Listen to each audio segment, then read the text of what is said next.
You have the clicker? Welcome. How is everybody doing tonight? If you have an empty seat next to you, you want to raise your hand. There's a couple of folks. We got a couple.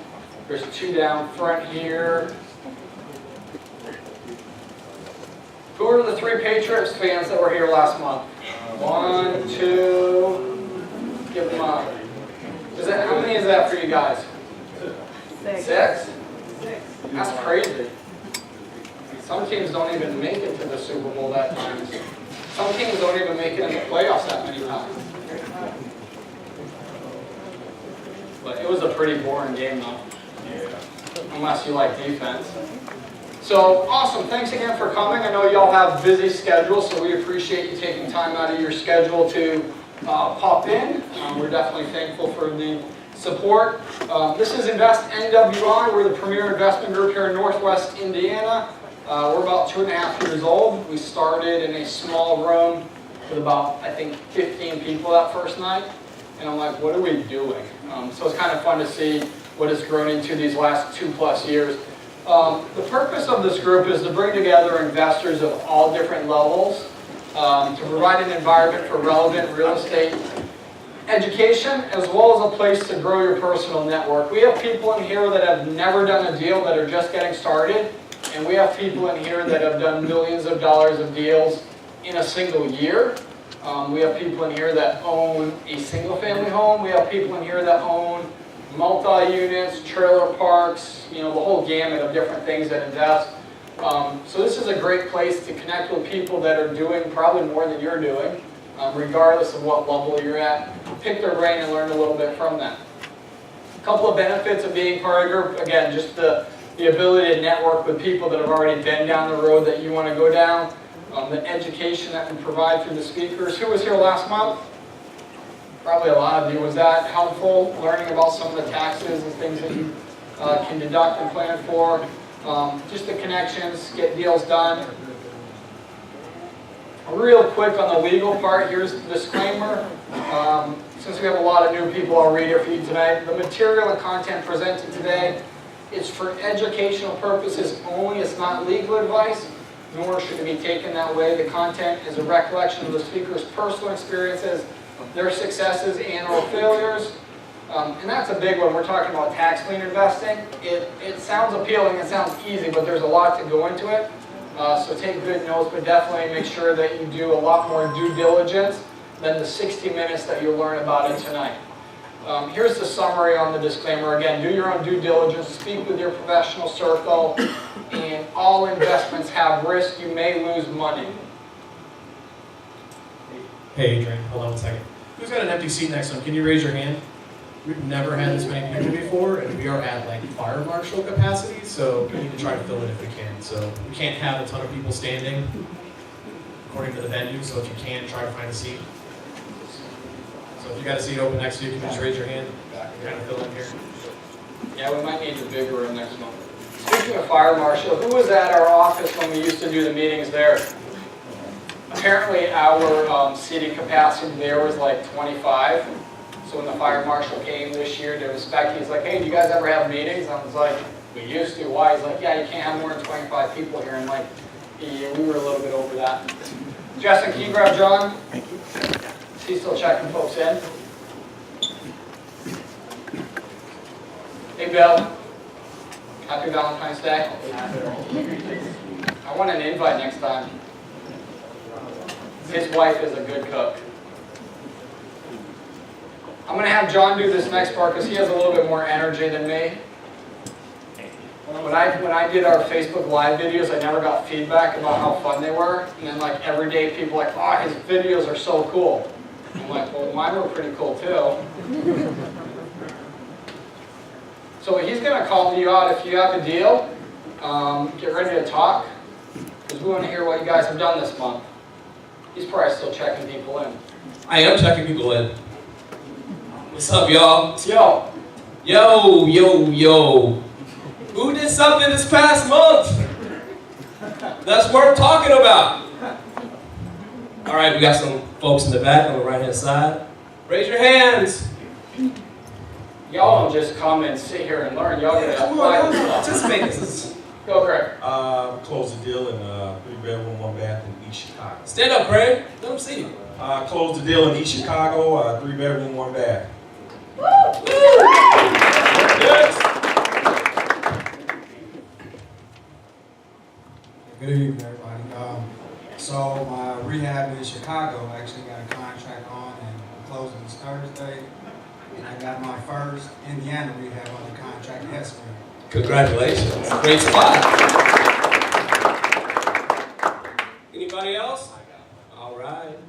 I'm closing on one of my portage houses. That was one of my worst houses I bought. Gave me the most headaches. I'm glad to get that one off my shoulders. And my best project I had so far was the deal that you guys got me actually. So Fantastic. Got that one on the market. Which one did we get? Valley View, 40. What was a good one? It was. And, So when you're 10% this one cut on the closes, back end? was your worst deal ever? You did present it. Okay. Who else did something? I know this side of the room has some deals. The right side of the room had all the deals? All two. All 3. 4. This year's like 10% over. Someone had to have at least bought something. I know y'all jumping on them sandwiches. Closing on a short sale on the 26th. Stand up. Closing on my short sale that I've been waiting on for 6 months on the 26th. Congratulations. Yes, sir. Yeah, we're closing on a 2-bed, 1-bath.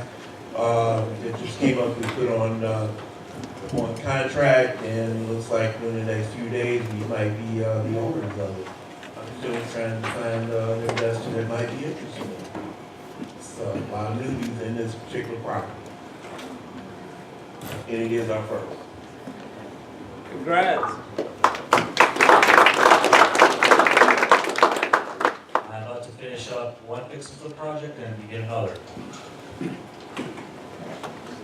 Congratulations.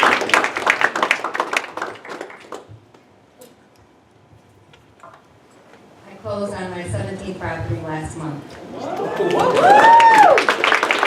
what are you doing that 17th property? I fixed them up and rent them. What I got?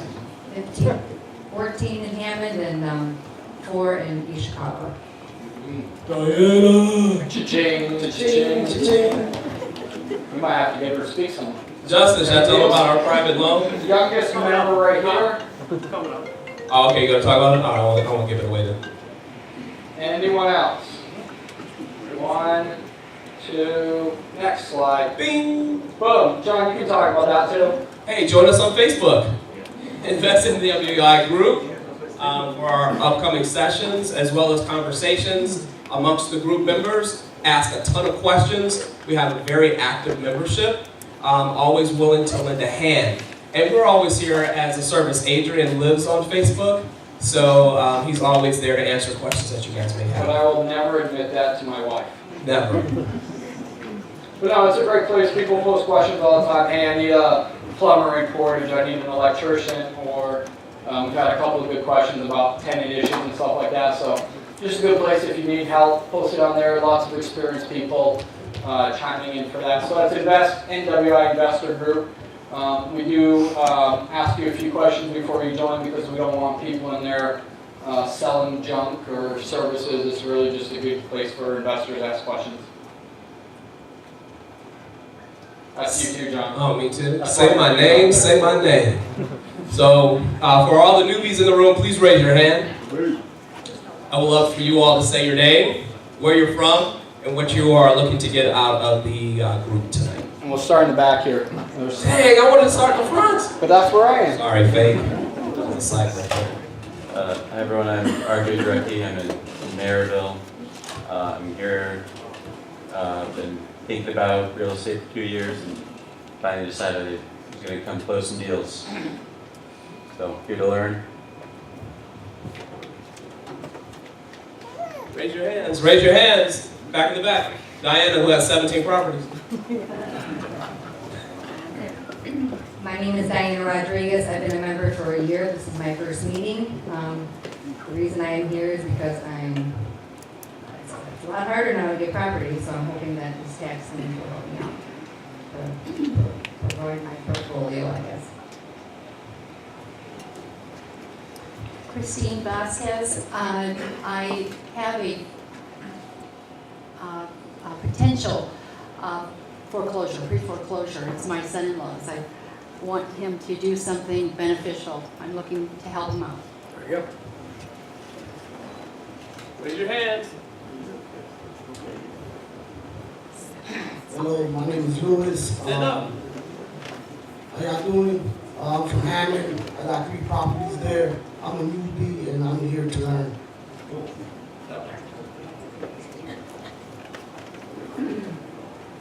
My name is Whitney Young. I live in South Holland, originally from New Orleans, Louisiana. Saints got robbed. Yeah, they got robbed. I'm first time newbie here, but I've been in and out of real estate for about 15 years. Welcome. Looking to network, joint venture, financial, property access. Excellent. Adrian, you had some folks in the back.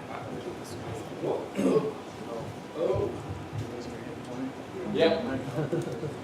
My name's Dave Hedges. I've been buying rental houses in around Northwest Indiana and then Indianapolis area. Just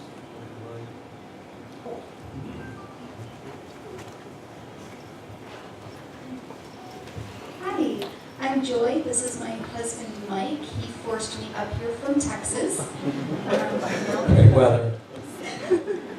Now I live in Griffith, and we're just trying to get started. I've been wanting to do real estate for about 17 years. Last year, the wedding kind of took precedence over any real estate stuff. So, yeah, I know, right? So we're kind of trying to do a second start. Underneath the TV screen. Hi, my name is Mary. I'm 18, senior in high school, and I've been learning about real estate for about 2 months now, and I'm just learning. Thank you for coming. All right, hands up. Hands up in the I'm front. short. I don't see people very Raise well. those hands. All right, from now on, when they say their first name, we say hi and the name, okay, as a group. Ready? Hold on a second. Go ahead. Lily? Hi. We got one right here. Stand up. Go ahead. First name? Amanda. Hi, Amanda. Hi, guys. Well, I'm from Hammond. I live in Dyer currently. I bought my first property in 2014, and I'm just trying to learn, figure out what to do with it, trying to grow from there. Welcome. Congratulations. I'm Jonathan Borsch. Hi, Jonathan. Come on, guys, get with it. From Cherville, and just here to get a basic knowledge out of the list. Welcome. Next. This is Bully. Hi, my name is Leah Sadlowski.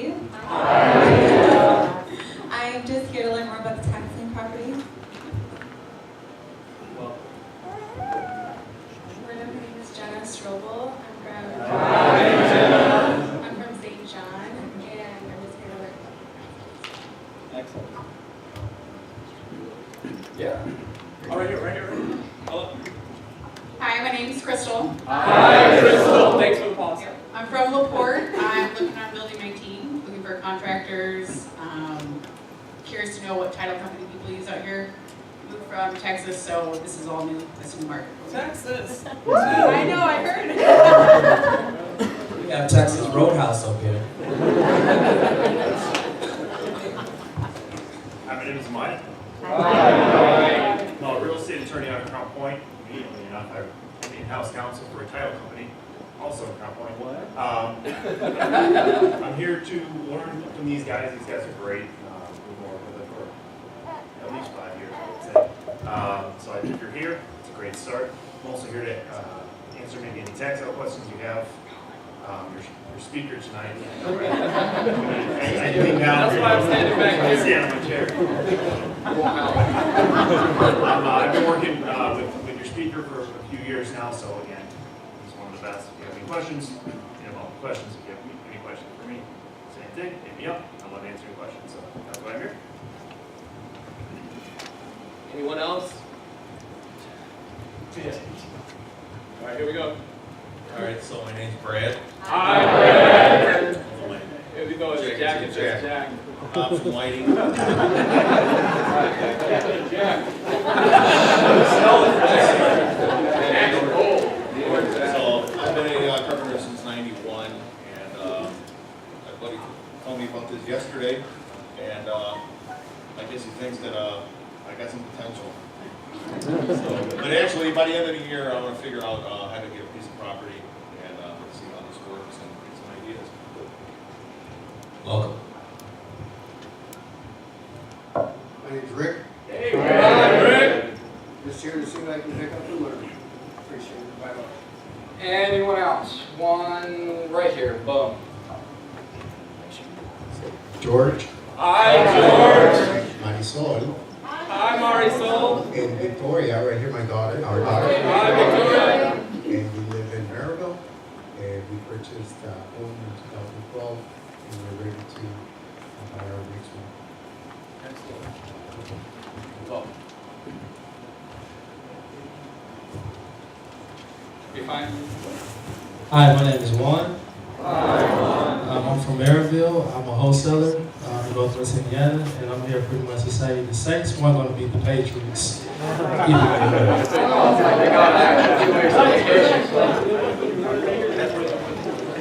anybody else? Wrapping out in the hallway. One right here. Henry. Hi, Henry. Hi, I'm from Chicago. Just wanted to check out what's going on in Indiana. Welcome to the better side. Awesome. Yeah, no, that's a fun billboard, huh? Well, awesome. Hey, we appreciate all of the first-time people. Hopefully, you like what you get out of tonight and you come back a second time. That's really the test of a good group, is people coming back. Real quick, on the membership, you don't need a membership. You can just come and pay the $15. That covers your seat. The food. Speaking of food, I did order some extras, so there's still a couple of sandwiches up there. If you are interested in being an annual member, it's $120 for an individual, $160 for couples. You do have to kiss to prove that you're a couple. Perks of being a membership is, let me see if I can get this up here. So we have a website, and we're actually in the process of redoing it. May not, no internet connection. But we do have a members only section, and in this members only section is video recordings of basically almost 2 years of all the meetings that we've had. So we've had attorneys in here, we've had different forums on landlords and rental properties, we've done the tax lien topics a couple of times, we've done foreclosures, off-market deals, all sorts of different things. You can go back and watch all of those videos. If you miss a meeting because you're out of town, you're busy, kid's sick, you're sick, whatever, tonight's recording will be on the website hopefully by the end of the week. So you have access to all of that. You get obviously the reduced rates to be here. Oh, jump ahead. You do get money because of what you learn. We're part of Think Realty, so you get a magazine. If you're a member, and pick up your magazine every month when you walk in. You get the swag bag with the different items in there. So it's definitely worth being a member, being part of the inner circle. We typically do a drawing when you bring a guest. I forgot to promote it again, so what I did tonight is everybody should have a raffle ticket, and we're going to do 2 here. We get a $50 gift card to Home Depot for all you people buying properties. What's $50 at Home Depot buying nowadays? I know. I'm refinishing my basement, and I live like 5 minutes from Home Depot, and I feel like I'm making 3-4 trips a week in there. All right, Brad, you can grab 2 in there.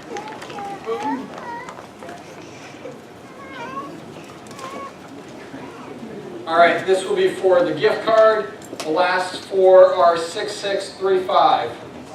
6635. No name on the back. 6635. Oh, there you go. This one here is for an Invest NWI t-shirt. This is 6614.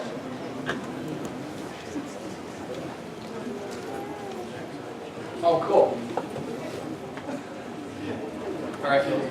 Yeah, let's grab 3 more. These are granite cutting boards. Now Hector from Momax, out at Maryville Babies, just for the group, nothing in it for him, so Hector, where are you at? Stand up, Hector. There you are, you're right in front of me. Nothing in it, but if you need granite, he's one of the guys to go to. I had the same. 6449. Oh, this is Amanda. There we go. 6636. Good luck with that.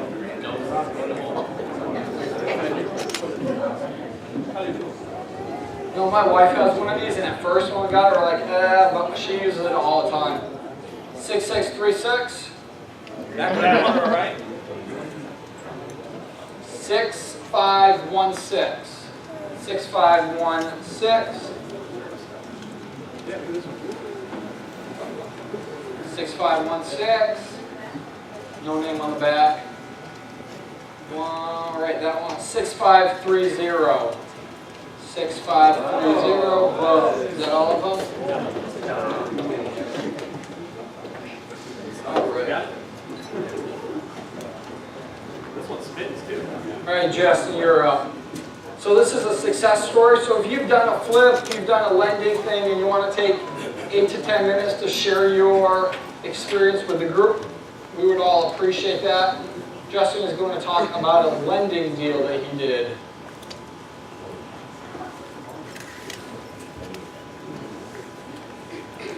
So we try to get somebody other than me to speak. Most of you guys don't want to share, but if you guys are having successes or failures,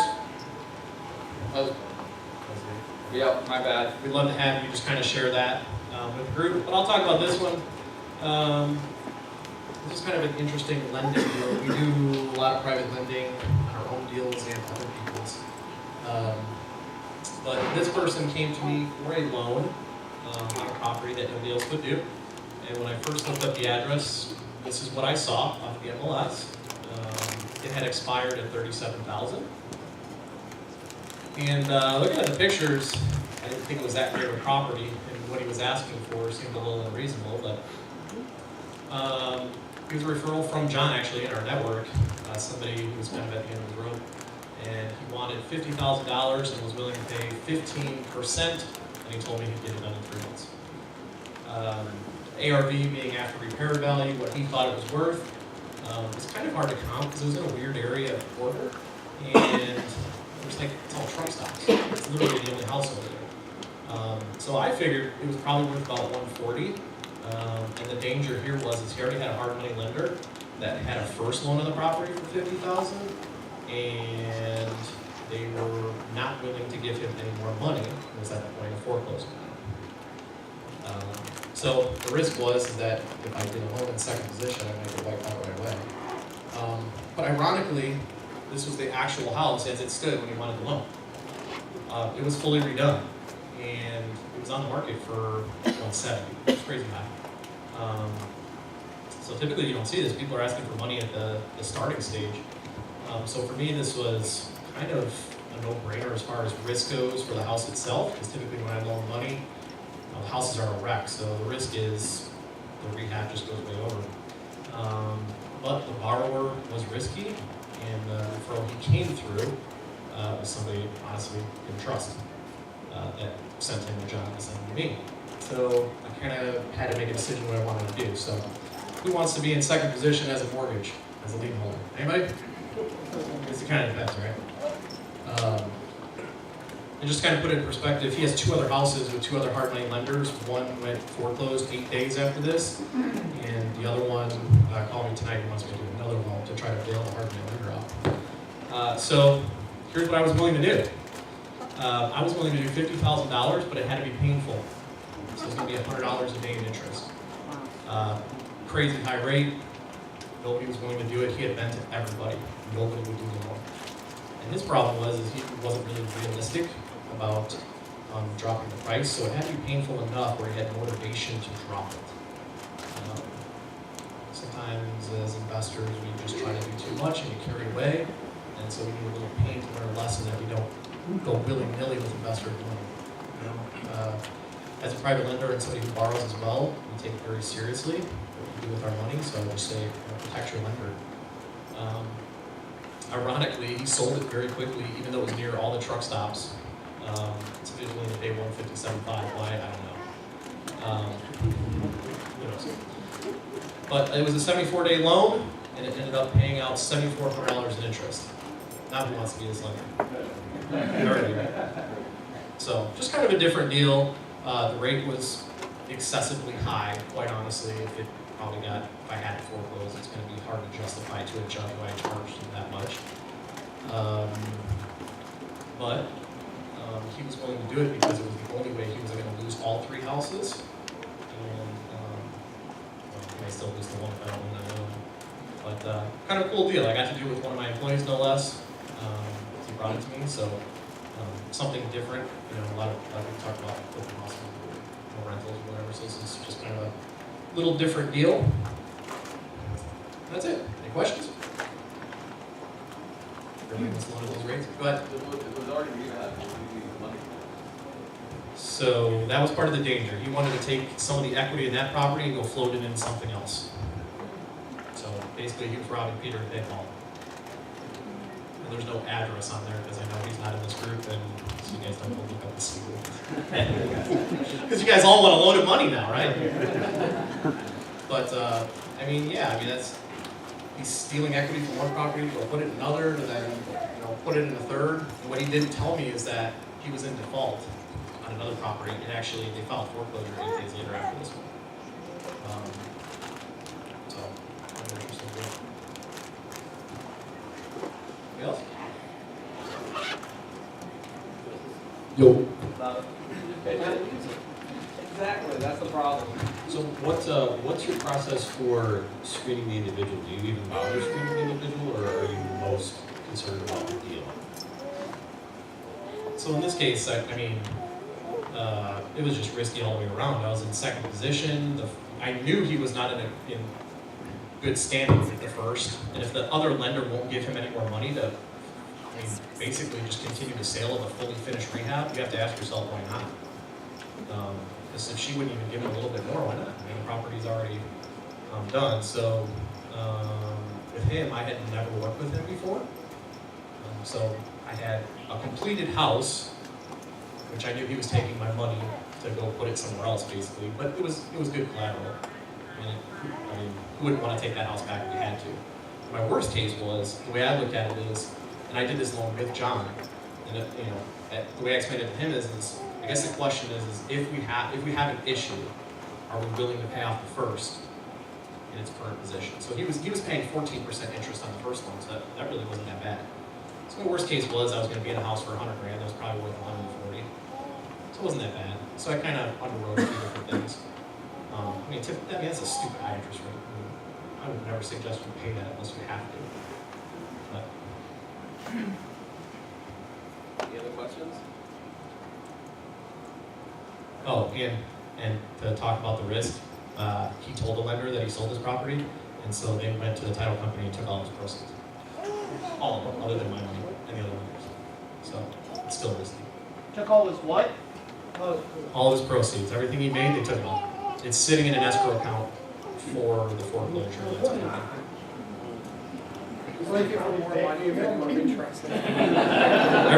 Everybody's looking for Google pictures to figure out who this is. Awesome. So the moral of the story is if you need a risky loan, call Justin.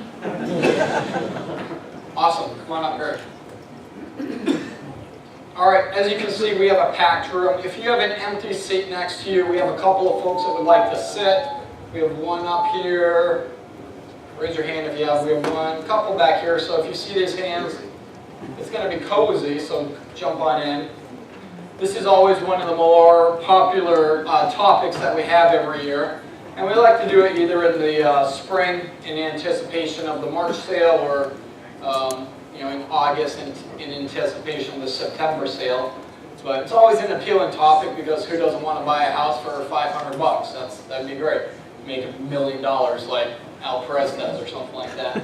But Greg has a ton of experience at this. I've seen his presentation. He has a ton of information.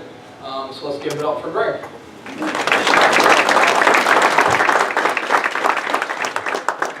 Good evening, everybody. How are we doing tonight? Who's here to learn about tax sales? Good, we're in the right room tonight. I do want to take a second, though, and just recognize both Adrian and Justin. You guys have no idea how much work that goes behind the scenes to put this together. I had the opportunity to run one of these groups in Phoenix for over 4 years, and it is a ton of work, especially when you have other businesses going on behind the scenes, and they do a fantastic job, don't they? So I think we should recognize them for doing that. Now I want to go through some logistics real quick.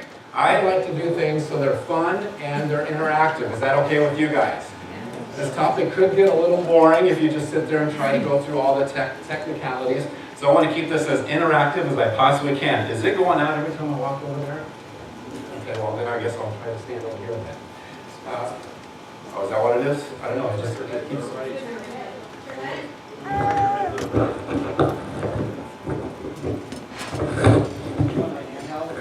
Is that better? Yeah. Okay, there. I just didn't want to go in and out. I was going to drive you guys crazy, not to mention me up here. So, some logistic things real quick. First of all, can you please turn off your phones and make sure they're on vibrate? That way we can get through this material as quickly as possible. I do have a ton of stuff. I only have an hour, so I'm going to go pretty quickly through this. And you guys will have the slides and everything available to you, so you can always go back to it. Be respectful. Please only one conversation at a time. It's very rude to those around you if you're having a separate conversation. You need to have one. Step up and leave the room, please, and then come back in when you're done. It's kind of one of my pet peeves, so please. And last but not least, I always ask permission in any room that I speak that I keep it real. I will tell you all the good stuff about the tax sales, all the great profits you can make, how to do it, but there's also some risk involved. So it's okay if I keep it real for you guys and tell you the bad stuff too. Is that okay? Everybody's on fine. So I want to make sure I protect you guys from that. My attorneys say I always have to give my disclaimers as well, so let me go through this real quickly, especially since this is being recorded, that I'm not an attorney, so I'm not giving any legal advice. I'm not a CPA, so I'm not giving any financial advice. I'm not a guru. I make mistakes, and I'm learning just like you. I'm just a regular investor, and I'm just sharing my personal experiences from my experiences here at the tax sale. Some of you probably have no idea who I am, so I'm going to quickly go through my background and who I am, just so you know that what I've done and why I'm up here talking about the tax sale. On a personal level, I was born and raised in Arizona. Actually, my primary residence is in Arizona. I'll explain in a minute how I ended up in Indiana, but to this day, our primary residence is in Phoenix, Arizona. I've been married to Kim, my wife right there, for 21 years, and she helps a lot here for the tax sale stuff, so she'll be able to help answer questions as well. Unfortunately, we have no children. We lost our daughter. It was a full-term stillborn, and I lost another daughter as well, so we were unable to have any children due to medical conditions after that. And so we volunteer our time for a Big Brother, Big Sister organization. I have a little brother, James. I've been with him. He's graduated from the program. He's 21 now. We're going to be 21 here in a couple of months.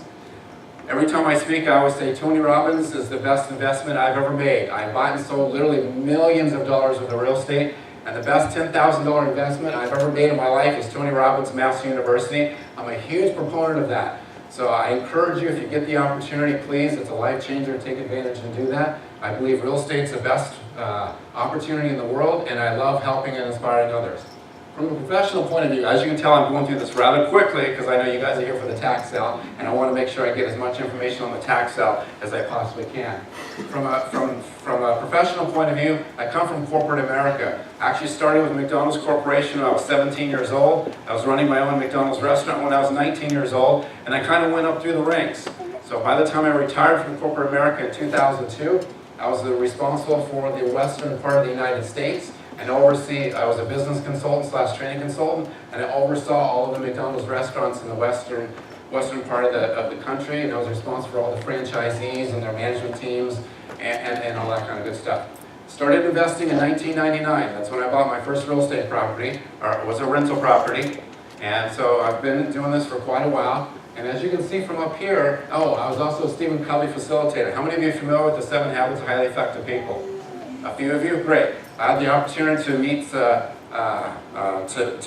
Covey and had the opportunity to be a facilitator for a couple of years. And this is one of the tools that we used when we went into businesses, not just McDonald's, but I was also involved with some other companies like Chipotle, Boston Chicken, as well as some others.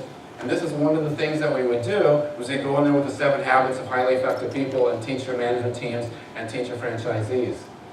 Now, from 2002, when I retired, we went in there, we did some flips, we did some rental properties. I was mostly doing wraps, though, and by 2006 or 7, we thought we were retired. We actually took the month of August off, went and traveled Europe, had a great time. Unfortunately, as you guys know, that's been in the business for a while, what happened was Armageddon. We came back and realized that we were no longer tired and we were broke, because we were doing a lot of wraps and we were playing the bank. And so what happened during that time is the banks got all the properties back. So what do you think happened to us? We got all of our properties back too. And they're all huge negative cash flowing. We couldn't do nothing with them. When you have a bunch of properties and they're all negative cash flowing $700 to $900 a month, how long do you think you're going to be in business? You're going to go broke really, really fast, and that's exactly what happened. So we had to file a bankruptcy and start over from nothing, start over from scratch. And that's when I learned what a short sale was. The first 7 or 8 or 9, 10 short sales that I've ever done were actually on my own properties. That's when I learned what it was. And then when one door closes, another door opens. And so what we did is we took advantage of that market, and we did over 300 short sale flips. Some of them we flipped internally, same-day flips. Other ones we did for other people, but we were involved with over 300 short sales. Then I started getting into flips, did well over 100 flips in Phoenix. I built a condo complex. I built houses from the ground up. I've done scrapes, tore down houses, built houses, and I've done multi-million-dollar spec homes. Now, the only reason I went through all of that is because I've been doing this for a while, and as you can tell, I like to do things in volume because of my background and with systems. Everything is a system to me. It drives my wife crazy, but everything I do is a system because that's what I learned growing up through McDonald's. I thought it was important for you guys to know that because what I'm going to share with you tonight is that we bought over 200 properties at the tax sale here in Lake County. So what I'm going to do tonight is I'm going to share with you our exact system and our systems and how we do that. Would that be helpful? So now don't think you need to buy a bunch of properties. So whether you buy 1 or you buy 5 or you buy 200 like we have, the system is still the same. It's just a matter of how much you want to work it. Does that make sense? Okay. So I know 3 questions I always get, so I'm going to get those out of the way so that way I don't have to answer them 75 times when I'm done with this. The first question I always get is how and why in Indiana? So how did I end up from Phoenix here in Indiana? So you guys are sitting on a gold mine. I hope you guys realize that. Indiana is a freaking gold mine. In the West Coast, we have appreciation, and that's awesome. And we can do flips, and we can do everything, but what we don't have on the West Coast is good cash-on-cash returns. Here in Indiana, you have fantastic cash-on-cash returns. It is amazing to me the number of people come up to me and say, should I go invest in Phoenix? I'm like, well, if you want rental properties, no. If you want rental properties, stay here in Indiana. You guys have a gold mine. Make sure you understand and appreciate that and take advantage of that. I have a waiting list of investors in the West Coast that are waiting to buy our properties. So that's why I don't have to sell any here because I have a waiting list. At one point, it was over 140 long of people dying to buy homes in Indiana here. So you guys are sitting on a gold mine here. Make sure you take advantage of that. How and why Gary? Most of everything I do is in Gary. Okay, so whether you buy in Gary or Hammond or Sherrville or wherever you buy, the tax sale is a tax sale and it doesn't matter. But 99.9% of everything I do is in Gary. And the reason I do that is because when we first started, it was all for straight cash-on-cash returns. And it's a little gold mine, and if you guys don't know what's going on there, you might want to check it out. Things are turning around there. Right? And last but not least is why tax sales. I like to do volume, and everything to me is a system, and I needed a system when I came up here to be put in place where I could buy in volume. I do buy it through wholesalers and stuff, but the best way to go get a bunch of properties really fast is through the tax sale. So that's basically what we do. Last year we bought 64. The year before we bought 61. So just in the past 2 years, we bought in over 125 properties at the Lake County tax sale. Now it's my turn to ask you some questions so I can know who's in the room. Who has bought a property at a tax sale before? Actually participated in a live auction and bought a tax sale? A Oh wow, not very many. Only about 10 of you in the room. Okay. Who here wants to go to the tax sale and buy a property? Great. Okay, the last one. Who doesn't care and now trying to politely leave? Okay, there's always one. There's always one. Okay, I want to know, for those of you that have already bought a property at the tax sale, why are you here tonight? Just throw me out. I just want to make sure I cover, make sure it's valuable for you. You guys want to tell me why are you here tonight? If you've already bought one, why are you here tonight? I want to make sure I'm not missing anything. Okay, as far as how to find the property? Anything. Okay, all right, perfect. Anybody else? You bought? I bought one, you bought over 200. Okay. You gotta know something I don't. All right, perfect. I just wanted to make sure I covered something for everybody. All right, so here's our system. I want to dive in, and I apologize I went through that so quickly, but I only have an hour, and this is going to take more than an hour if I would have gone through that at normal speed. And so let's dive into the how-to system. I'm going to break this down all the way through, front and back. So first of all, let me tell you the difference between the two tax sales, because here in Lake County, there are two different tax sales. You have one in the fall, you have one in the spring. Right? So one is called the treasurer sale, and one is called the commissioner sale. Those are the two sales. What is the difference? Here is the difference between the two sales. Now, I personally do not participate in the fall sale. I only participate in the spring sale. That's just because it fits my system and the way I invest. The way you invest, the fall sale may work for you, but here's the three major differences between the two sales. First of all, the one in the fall is all online. So everything you just bid online, everything's online. The one that we're about to have next month here in Lake County, that's live auction. You actually go, you get a bid on the property, you hold up your number, and you get to participate in all the fun and excitement, right? Instead of just online. The other major difference to me is the starting bid. In the fall sale, the starting bid is what the past due taxes are. So if they owe $4,000 in taxes, or $6,000 in taxes, or $11,000 in taxes, what is your starting bid? Yeah, $4,000, $6,000, $11,000. What is the starting bid for the tax sale come next month? $500. The starting bid is $500 for the spring sale. Now, personally, if I'm going to buy in volume, I can buy a lot more at $500 than I can at $4,000, $6,000, or $11,000. So it only makes sense that I participate in the spring sale and not the fall sale. And last but not least, the big major difference to me is that the redemption period for the fall sale is a full year. Now, it actually takes longer than that because you have to do some prep in advance, and you have to wait for the deed on the back end. But legally, the redemption period is a full year. For the spring sale, the redemption period is 120 days. For those of you that do not know what a redemption period is, I will be going over that shortly. But just know that you're going to get the property a heck of a lot faster by doing it in the spring than you will in the fall. Okay? You had a question real quick. Is this Lake County specific? Yes. Okay. I only participate in the Lake County sale. Okay. So I'm not familiar with Porter or anything like that. So I only participate in Lake County. Now, here's how to register. For those of you that want to register, I'm sorry?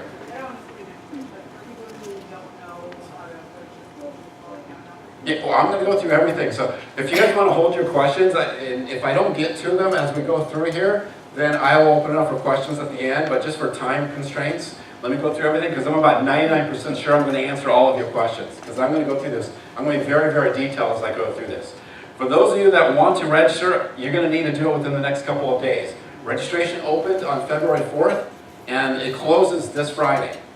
So if you have not registered yet and you want to participate in the sale, you need to do it in the next couple of days. And I can tell you from personal experience, if you wait till Thursday and Friday, you're going to be down there for a while waiting in line.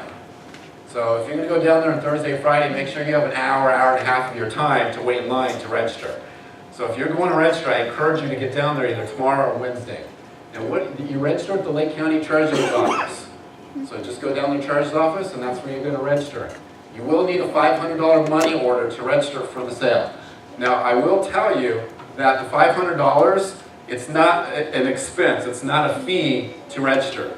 Basically, it's a deposit. So you're going to put down a $500 deposit, and if you don't buy anything at the sale, you get your $500 back. So there's really no risk to register. Oh, I said cashier. I meant cashier's check. Sorry. It's supposed to be. It has to be certified funds. All right. So it needs to be certified funds. That's a misprint up there. So thank you for pointing that out. So it needs to be certified funds for $500. But as I stated, that is a deposit. So you will get your money back if you don't buy anything. Now, if you do buy something, let's say you buy a property for $500, then basically that $500 is applied towards your purchase. If you go buy a property for more than $500, or you buy a couple properties, and let's say you spend $2,000, then that $500 is a credit towards your purchases, and then you will just have to come in with the difference at the end of the sale to make up the difference of what's owed. Does that make sense? So it's not an expense. I want to make sure you guys understand that. It's just a registration fee. Now, it's important that you register. You can't assign them later, but it's probably in your best interest if you register in the name of where you want, of how you want to take title to these properties. So if you're going to register in an LLC, make sure you have that set up and ready to go in advance. And if you're going to register for the LLC, they are very, very strict down there as far as what you need to register with. So make sure you take really good notes and you understand this. If you are missing even one of these, you will not be registered. They will kick you out of the sale. So you have to have all of these items there when you register. Ask me how I know this. Okay? Yeah, a couple of years ago, we ended up going back like 3 times to register because we go in there and say, oh, you're missing that. And then we have to go get it. And they say, oh, by the way, we told you you were missing that as well. I was like, why didn't you tell me that the first time? Could have come back with everything. So make sure you go there the first time with everything so they don't kick you out and you have to come back several times. So this is what you're going to need. First of all, for your LLC, you will need a certificate of existence. Okay, and it must be printed for the year that for this year. So even if you have one from last year, you're going to have to go online, and you can go online. It's I think here in this state, it's what? It's IndianaGov.com. Is that it? IndianaBiz. What is it here? .gov. Okay, it's Indiana.gov. Right? Okay. You're going to need to go there, and you have to look up your LLC, and on there, then you're going to be able to click through and basically purchase online and print your certificate of existence. It will cost you $26. So you go online, pay $26, and you will get a certificate of existence. If you don't have it, you're not registering. Okay? And now, for this year, for the first time, I don't know why they changed it at the state level, but this year, for the first time, I noticed that there's an expiration date actually on that certificate of existence. It's only good for like 45 days on the certificate. It says right there it expires in about 45 days. So just do it, a very, very short amount of time before you go register, which won't be a problem now because if you haven't registered, you're going to need to do it in the next couple of days anyway. Okay? You will also need your operating agreement. So you will have to print your operating agreement and you will have to take it down to them and they will take a copy of that. And what they're looking for is on that operating agreement, it will have to have your name. So if you're going down there to register, it will have to have your name on there as either the manager or it's going to have to state on there that you have permission to be a part of this company to actually do the bidding. If it doesn't have your name on there, they will not allow you to register. So make sure it shows you as the manager on there, or else that LLC is not getting registered. You also need your tax ID. Now we make it easy, we just take our own W-9 down there for them. But if you don't take your own W-9 down there for them, they're going to have you fill one out right then and there. So make sure you know your EIN number when you go down there, because you will have to fill it out. And last but not least, they're going to take a picture of your photo ID. Right? So they will make a copy of your photo ID. You're going to take all of that down there, you wait in line, give you $500, and then they're going to register you. The other thing that's really, really important is that you cannot have any past due property taxes on any of your properties. Anything in Lake County, if you have past due property taxes, you will get kicked out of the sale. You will not get your bidder's packet. So make sure all of your property taxes are current and up to date. It's also important that if you have an LLC and let's say you rent an address, that you make sure that the address, whoever owns that address or the company that owns that address also does not have past due property taxes. Ask me how I know this. Okay, so we learned this the hard way. Okay, so make sure that if you rent office space or whatever, the address that you use for your LLC, that address and the owner of that address is not associated with past due taxes in any way, shape, or form. What will happen is it will get kicked out. We almost got kicked out of last year's tax sale. So what we had to do is literally at the last second, we had to go in there and get an affidavit. We have to legally draw up an affidavit and had to sign it that we were not associated with those past due taxes, had nothing to do with that property, and that we were not going to be buying that property at the tax sale. Okay, so make sure you check in and look into that. We've learned all of this the hard way, so I'm trying to prevent you guys from doing the same. Okay, so this will allow you to slide right through. Now, this actually, I made these slides a couple of weeks ago because we've been out of town, but this actually changed. They no longer mail your bidding packet. They changed it this year, so that needs a change up there. You actually have to go pick up your bidding packet this year. So the tax sale is March 19th, 20th, and 21st. That's the actual dates of the sale. And for this year, for the very first time, you have to go pick up your packet that Thursday, Friday, or Monday prior to the sale.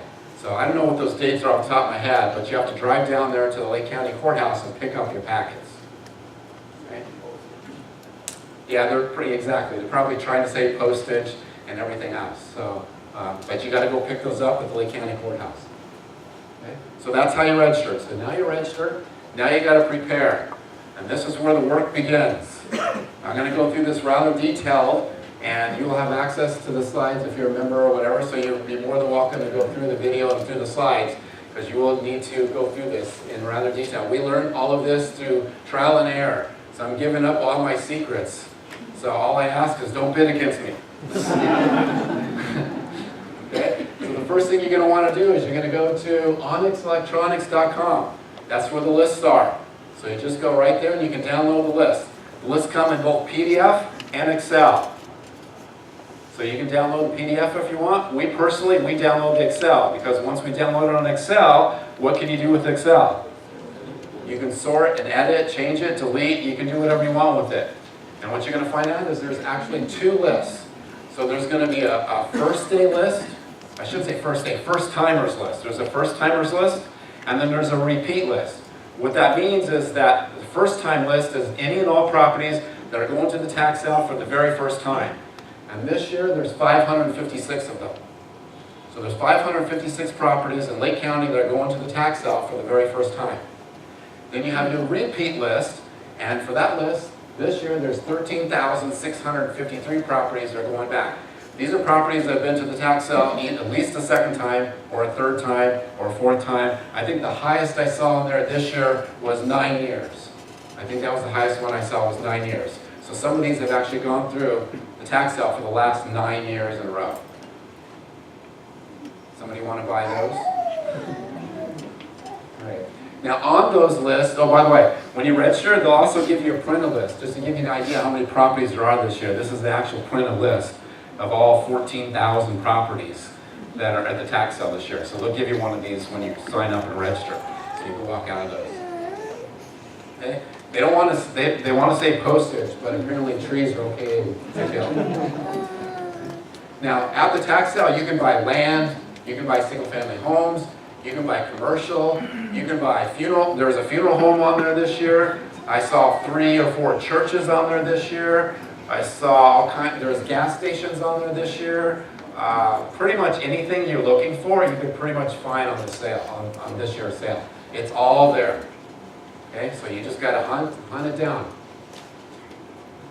Now, as far as what those properties are, these properties could be super, super nice.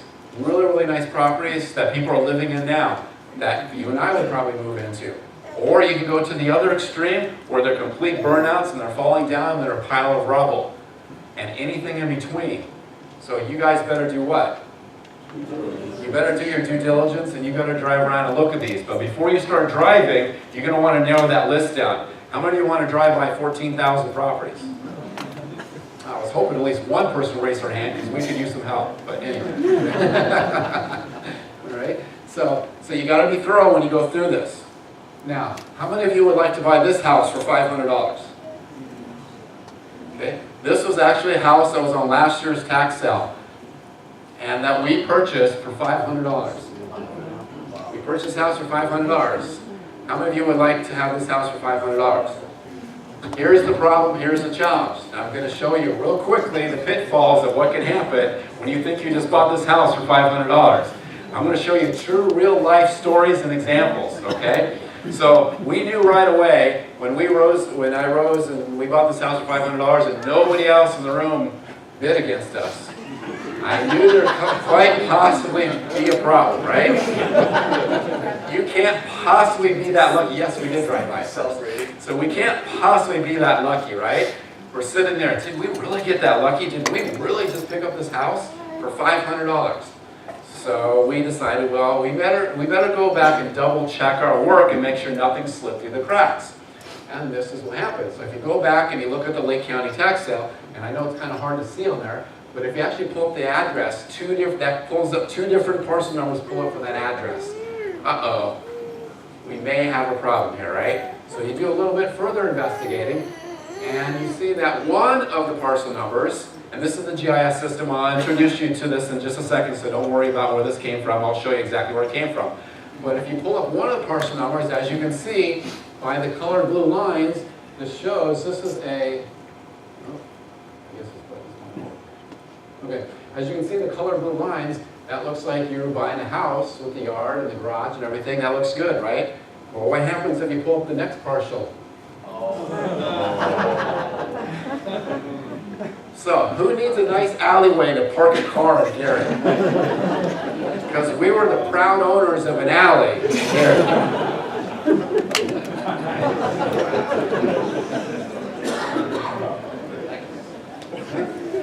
So these things can happen. I bring this up so you guys are aware of it. You've got to make sure you're diligent. You've got to make sure you're thorough. Now the good news is that I'm going to show you in a minute how you can cut your losses. Because you can get out. As I told you, how much did I buy this for?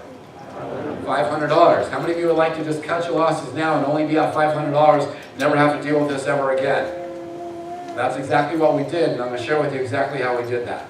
All right. So, but you guys need to know you got to be careful when you're going through this because you don't want to be you don't want to buy an alley. We actually did entertain the thought. I was like, well, since we own the alley, maybe we should put up this really big, tall, ugly, nasty wall, and then just see if we can convince them to sell. But we didn't think that was going to be a good strategy. Okay. Now these are actually I'm going to show you 3 or 4, and this is from this year's tax sale. Because we've already done all the research for this year's tax sale. So I'm going to show you 3 or 4 examples that we came across just looking at this year's tax sale. How many of you would like to buy this? Okay, you may think that you're buying the house, but what are you actually buying? You're buying a half of a garage. Not even the whole garage. You're buying a half of a garage. This is actually one of the properties for sale at this year's tax sale. So when you go through here, I'm doing this, I'm illustrating, you got to be very thorough, and I'm going to show you exactly how to do it, but I just want to get your attention to know that you don't want to own half a garage. Or here's another one. How many of you would like to own this one? So if you only own 3/4 of the house, I guess my question is, can you only charge 3/4 of the rent? I don't know. Is the other quarter, they got to pay that? I don't know. You probably don't want to own 3/4 of a house. This one is my personal favorite.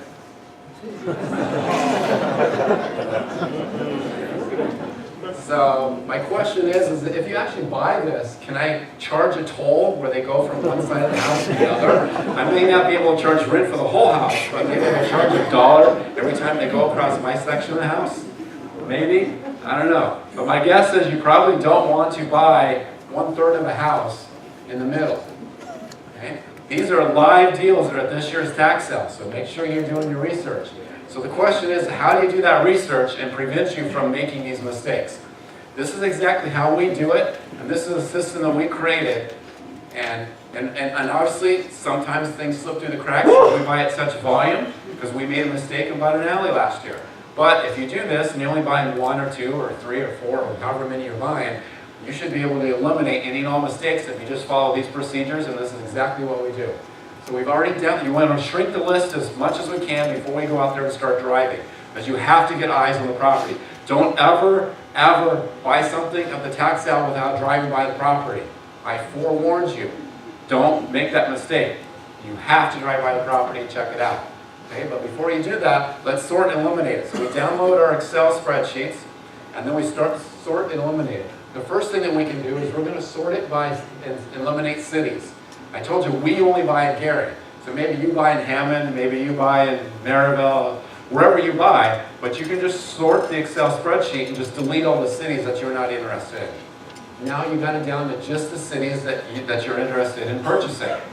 Then the next thing that we do is we know within, like for example within Gary, just like any other city that you buy, are there subdivisions that you don't want to buy in? Okay? Hopefully you know those areas, so the next thing we're going to want to do is eliminate those subdivisions. So we don't want to be buying anything in those particular subdivisions. So that's the next thing that we do. We will sort the Excel spreadsheet, and we know which subdivisions we don't want to be in, and if you look at it, under property legal description, you can just go right there and just eliminate any subdivisions that you don't want to be involved with. Okay? So we're just narrowing down the list, Then the next thing you want to do is going to depend upon your strategy. Some of you may want the house. Like, we want the house. That's our strategy. We want the house. Some of you, your strategy may be to invest your money and get a quick return on your investment. Because for those of you that don't know, is if the property gets redeemed, let's say they owed $2,000 in back taxes and you buy the house for $1,000. So now I own the house for $1,000. During the redemption period, if the homeowner pays all of their past due taxes, what happens to me? Does anybody know? You get all of your money back. You get reimbursed all of your money, including money that you spent for attorneys and anything like that. Plus, you get 10% on any money that you used to purchase at the tax sale. So you don't get 10% of the money you spend on your attorney, but you do get 10%. So if I bought, in this particular example, if I bought a property for $1,000, how much money am I going to get back? I'm going to get $1,100. So if you buy a property for $10,000, now you're going to get $11,000 back. So it's a nice, easy, quick way to earn 10% on your money if that's your strategy. And a lot of people do that, and that's a good strategy. For us, I want the properties. That's the only thing I care about is the properties. So what we do is we sort it by the certificate value. The certificate value basically tells us how much money do they owe in back taxes.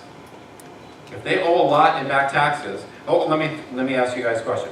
So if somebody's living in the house, in a super nice house, and they only owe $400 in back taxes, what are the odds? What do you think is going to happen?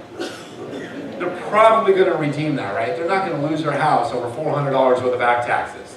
So for us, we're going to eliminate that. I'm not going to waste my time driving by that. That's immediately gone. But if they owe $23,000 in back taxes, what is the likelihood that they're going to redeem that? Not very good, right? So that's one of the things that we do is we'll sort by the tax certificate and we'll eliminate under a certain amount that we feel that is going to get redeemed, so we don't want to waste our money. Last year I told you we bought 64 properties. Through some other techniques or whatever, we got it down to 60, which I'll share with you in a second. But out of those 60 houses, how many of those do you think we had redeemed? 0. We had 0. We were 60 for 60 last year. The year before, we bought 61, I believe, and we had 2, maybe 3 redeemed.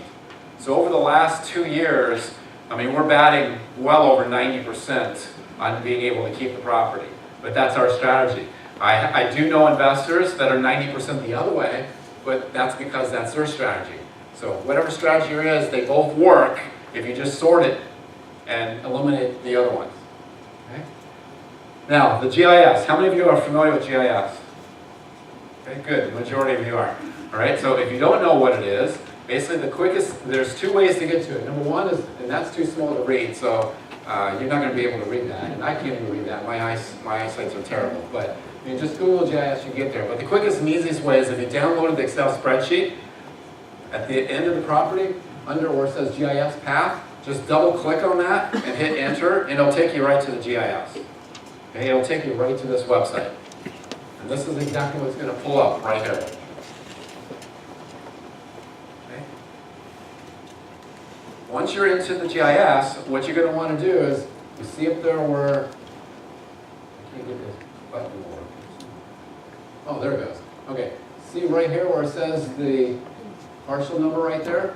All you're going to do is you're going to cut and paste the parcel number off the Excel spreadsheet. So you just paste it off the Excel spreadsheet, drop it right in there, hit enter, and this is what's going to pop up. This is an actual live property at this year's tax sale that you're seeing right here on the screen. Okay, this is from this year's tax sale. And if you look up here, it'll tell you, basically, you can look at the picture real quick, see if it, am I buying a house here? Yes, I'm buying a house, and it looks like it's the entire house, so we're off to a good start. Okay. So if it looks like something that might be interesting, then you can go quickly over here, and it'll tell you what it's plotted for. So right there it says, single family dwelling. Okay? Now, why is that important? Right. Now, I will tell you, this isn't 100% accurate. So that's why you want to check both of these, and hopefully they're in sync, and even that's still not 100% accurate. So sometimes these pictures can be quite old. Could that house already be demoed? Yes. And a lot of times if this house is already demoed, what's going to reflect over here? It's going to say vacant land. So you can quickly see if there's a house here and this says vacant land, you can pretty much guarantee the fact that the house has already been demoed and that's just an old picture and the house is gone. So it quickly allows us to eliminate properties so we don't have to drive by and say, oh crap, that house is demoed. Okay? So this is one way you can quickly do that. Now the next thing that you're going to want to do is, so if I look at this, like this particular example, I look at this and this house, all right, this looks like something I might be interested in. And the other thing is you can look at the area. You know, if you look at and you see these 3 houses all burnouts and everything down here is torn up, then for us it's something that we're going to stay away from. So based on your strategy, it's easy for you to quickly look at the pictures and see if that's something you're interested in. We're going to glance over here, all right, still says single family house. So now we're going to do a little bit more research. So the next thing you're going to want to do is that you're going to click where it says View X-off Details, and it's right here. Right here. Right, so where you see blue? You click on that button, this is the very next thing that pops up. It'll take you immediately right to the tax assessment. Okay, is everybody with me? Okay. It's right here, it's called View X-off Details. It's right here, it's the only thing on blue on the entire page. So if you're on this page, it's the only link you can click. So if you click on this link right here, it will take you to this page. Okay. Once you're on this page, then what you're going to want to do is you want to click right here where it says Property Record Card. You're going to click on Property Record Card, and it's right here. It says click here. See that right there? Property Record Card. When you click on that, this is what pops up. How many of you would like to know how many bedrooms and bathrooms it is before you drive out there? This is one of the ways you can quickly find out. Okay? Because if you look up here, right here, it will tell you, like I already know, like this property, it's a 2-story home because it tells me I have 2 levels and it has a basement. I know it's hard to see because it's small print, and it tells me it's a 2-story home with a basement. And also right here, it tells me that this is a 3-bedroom house with 1 bath. So this is a 3-1 with a basement. It also has a picture of the floor plan. Okay? All that with a click of a button, you can pull all that information up. Now once you have all that information, what we do is we put all of that into our Excel spreadsheet. So we dump the number of bedrooms, we dump the number of bathrooms, we dump whatever we want off that page, we dump it onto that Excel spreadsheet. And then once we have that on an Excel spreadsheet, that allows us to sort by that, right? So for example, we don't buy anything less than 3 bedrooms. I'm not interested in any 2-bedroom house. For others, they're interested in 2-bedroom houses. So for us, we eliminate all the 2 bedrooms. So it allows us to boom, so we don't have to drive by those houses. Does this make sense? Okay, so that may not be your criteria. You may have different criteria, but pull whatever you want, dump it on the Excel spreadsheet, sort, and eliminate. Can you see how this could be quite tedious and take a lot of hours to go through 14,000 properties? This is not something you do in 24 hours. Okay, we have a team that does this, and it takes us it takes us a while to get through all of these properties. And that's before we even start driving them. Okay? But that's because we're buying them in volume. So it takes many, many hours. Now, if you're just looking for one property, then obviously it's going to take a lot less time for you if you're just looking in one particular area. But this, whether you do 1 or whether you do 50, this you just follow the same exact system. Okay? So once you shrink it down, like for us, we took the very first day's list, which is 556, and by doing everything that we just showed you, we shrank it down to 23 properties. So for us, we took 556 all the way down to 23. Can we drive by 23 properties in a day? Yes, we can do that in a day pretty easy. Now the second list is, at the time when I put these slides together a couple weeks ago, we had not finished that list yet. So out of that 13,656 or whatever it is, 59, I think we're down to, what, about 400? What are we down to? About 380, 390. So we got it down to just about 400 houses right now. So are we going to drive by all 400 of those houses? Yes, we are. Daniel is. Okay, so we will be driving by all 400 of those houses, because that's what we got, that's our list, because our goal is to buy, obviously, out of those 400 houses, those are the ones we're interested in purchasing. Okay? Now, you can dump all of this information, take it right out of your Excel spreadsheet, and you can dump it into any software program. I threw up their Batch Geo because it's free.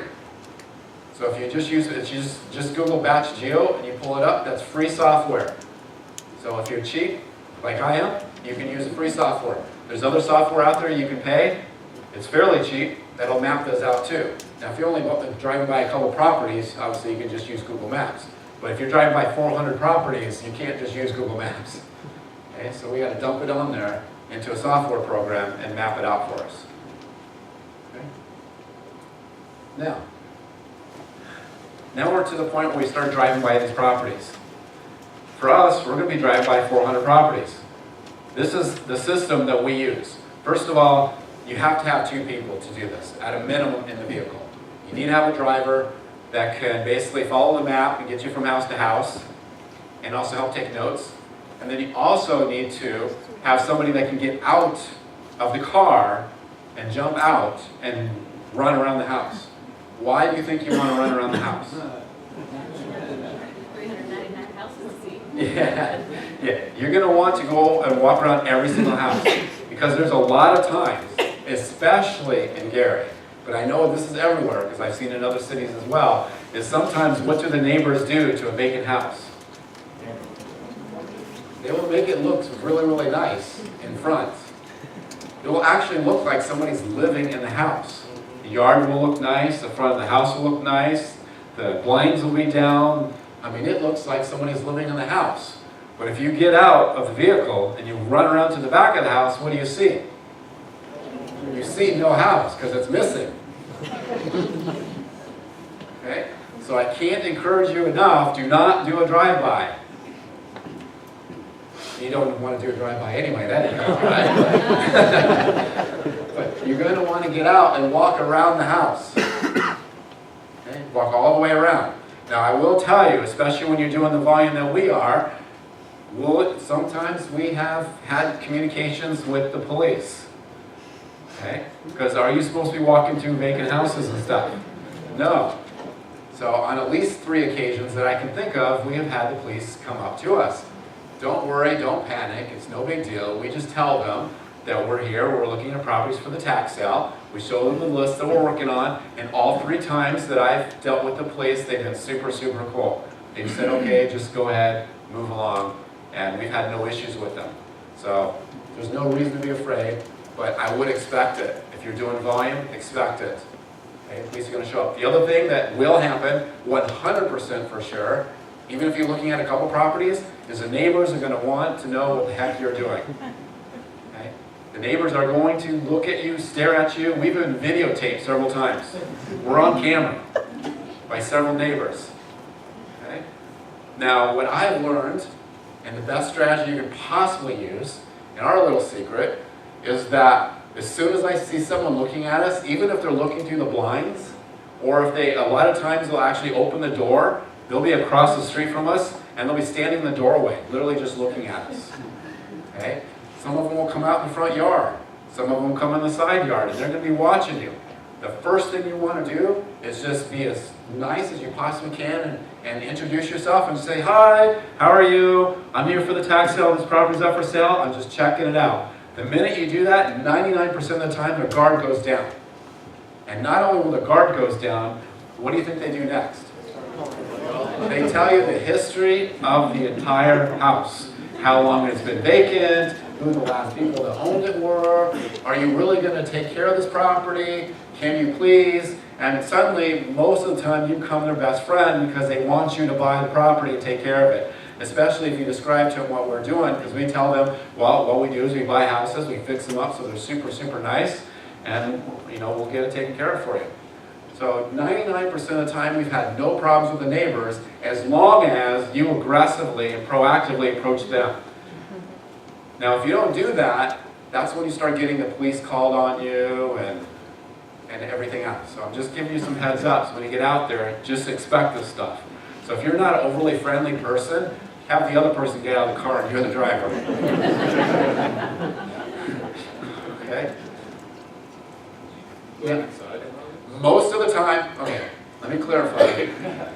If you go inside the houses, legally you are trespassing, right? So I'm not telling you to go inside the houses. You did not hear that from me. What I will tell you is that if you wait till closer towards the auction, because most of these houses are boarded up. Okay, so at least most of the houses we go to, they already are boarded up, so we couldn't get in them anyway without tearing the boards down, and that may be a hard thing to describe to the police. Okay, that conversation I don't want to have.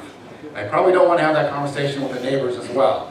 Now I'm here to fix up your house, but in the meantime, I'm going to tear it down. Okay, probably not a good conversation to have. But what we have learned from doing this is that if we wait till later, like we haven't even started driving by our properties. We're going to probably start this weekend, so we're going to have 400 houses in the next couple of weeks, but we wait till closer to the auction because we don't want to do that, but will others do that? Yes. 90% of the time before we even get to the property, somebody's already torn down the boards. Somebody's already done the trespassing for you. So the boards are already down. So I'm not tearing down any boards. We just, oh, the board's down. I didn't see it. So then you can look at it, you can walk through. Okay. So that's the best way to get inside the properties, without having to tear anything down. Okay. Now that you're prepped and you're ready for the auction, now you get to show up and you get to bid. Now, some secrets that we have learned through the past. Oh, first of all, the auction is March 19th, 20th, and 21st. I think I said that earlier, but just in case, there you go. Those are the days of the auction. The way it works at the auction is they always go through the first list first. So that first 556 properties, those are going to be the first 556 properties that go to auction. So they're going to go through that list first, and then they'll immediately go into the repeaters. And they will just keep going until the end of the day on day 1, and they'll keep going until the end of the day on day 2, and they'll just keep going down the list. Now, most of the time, they're going to be finished by the end of day 2. So day 3 is nothing more than, for example, last year, day 3 was nothing more than if you missed something at the auction, what they do is at the very end of the auction, they allow you to come back in, and then you can just cite out the number that you're interested in that you might have missed. And when you're buying in volume, you can miss properties because it goes by fast. You have no idea how fast this auction goes until you're in it trying to buy 60 properties. It's very easy to miss a property. So typically the third day, the last day, is you're just going to go in there and you have the opportunity to yell out, hey, I'm interested in number 1362, and then they'll open up, they'll pull that property up, they'll do a bid. Nobody's ever else is usually interested in the property because it's a property we missed, and then opening bid, $500, boom, stamp, we get it, and move on to the next one. So you don't have to be there for all 3 days for the auction. If you're buying multiple properties, bring a helper. You have to have somebody there. Last year is Kim and I were at the auction, it's just the 2 of us. So one of us does the bidding. So that was me last year. So you bid as you go through it. But it happens so fast that you don't have time to write anything down if you're doing it in volume. So Kim would write everything down. So if we won it, she'd write it down. If we didn't win it, then we'd write down what the winning bid is, and we track the numbers of who won it. Why would we want to track the number of who won it? Yeah, because what we find is a lot of times people buy too many properties because the $500 is so enticing. So they buy too many properties.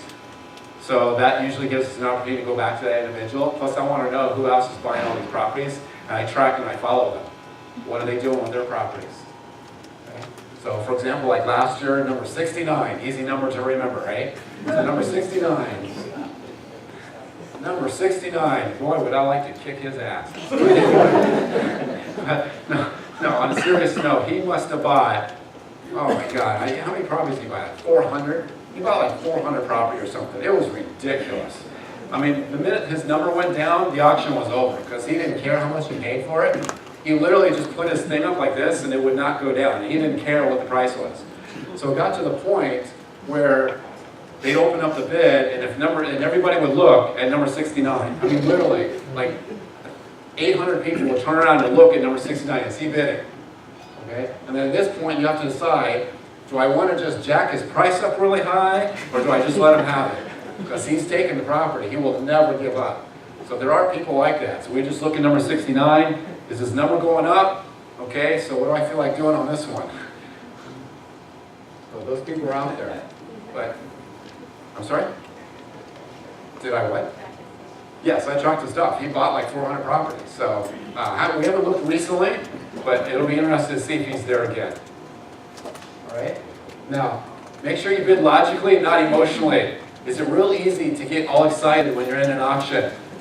This is why it's absolutely critical that you do all your homework up front, and on your Excel spreadsheet, go in there with what your maximum bid is. You should know what your numbers are. Go in there with your maximum bid, and don't go over it. Don't go over your maximum bid. It's too easy and too exciting, and it's an adrenaline rush. So if you're one of those that get excited about that kind of stuff, if you like to gamble, you should not be the bidder. Let your partner be the bidder. Okay? Or have your partner smack you if you, stop! Okay, you got to do something to maintain your emotion in the auction. When they call up the property, are they listing them by the address or? No, every property is given an auction number. So on the Excel spreadsheet, every property is given 1, 2, 3, 4, 5, 6. So it's whatever number that property is in the auction. So this auction, there's like 14,000 properties. So all the properties will be numbered 1 to 14,000. So, and when they get in there and they start going, because a lot of these properties, if they've been like 5, 6, 7, 8, 9, and they're vacant land and nobody wants them, tear downs, nobody's going to bid on them. So, do you think they're going to sit there and go through all 14,000 properties one at a time? No, they do not. So what they will do is they'll do it in blocks. They can do it in blocks of 10, they can do it in blocks of 50, they can do it in blocks of 1,000. They will go through it very, very quickly if nobody's bidding on the properties. So they can sit there and go, properties number 1,200 through 1,300. Properties 1,300 through 1,400. Okay, so this is why you gotta have 2 people there, because it goes by so fast that you can miss it in a blink of an eye. Yes. What if you want one that's in that pack? If it's, okay, great question. So he asks, what happens if you have something that's in that block of property? So if he goes anything between 1,100 to 1,200, basically you just yell out. You yell out, 1142. You hold up your number and go, 1142. And then he'll actually pull up the number on the screen, 1142, and then he'll open up the bid on that property. Okay? So it can go very, very quickly. You gotta be organized, and don't be one of them. Don't be one of them. When I say one of them, it's like every freaking auction, there's one of them. Where we're at like number 1,700 and they hold up their hand. Can we go back to number 1136, please? It's like, and you got 1,000 people like, you idiot. Okay? That was 30 minutes ago. Okay? So if you missed the property, just come back on the last day. That's your opportunity to buy a pin. On that last day, I told you, come back on the last day at the end of the auction. Then you can go up there and yell 1132, because that's when it's expected to, not when it's 500 homes past the auction. Nobody wants to wait for you. So if you're interested in a property and no one else asks for it in that block, it comes up on the 3rd day. Do you have an option? You can bring it up on the 3rd day, yes. Yeah, if you miss it and nobody else bids it, it just skips through. You go in and on the 3rd day at the end of the auction, you go in there at the end of the 3rd day, and what they do is just open it up to any number. So they just open it up. Like last year, there wasn't that many people there, maybe 100 people at most, if that. I don't even know if there was that many people there. And the last day, and they just open it up. So what numbers? And then you just yell out your number. So 1132, and then he'll go to that number and open up the auction. Yes. And last year was the biggest auction they ever had as far as gross. Yes. The auctions, this might be our last auction, quite frankly, because these auctions, when we started going to them 5 years ago, there wasn't a lot of people there. And then more and more and more. And last year it was standing room only. I mean, there were so many people there. And I think this year is going to be even crazier. So the opportunities are definitely nowhere near what they were 4 or 5 years ago. I will tell you that. Now, that being said, there are still great opportunities, especially if you're only picking up 1 or 2.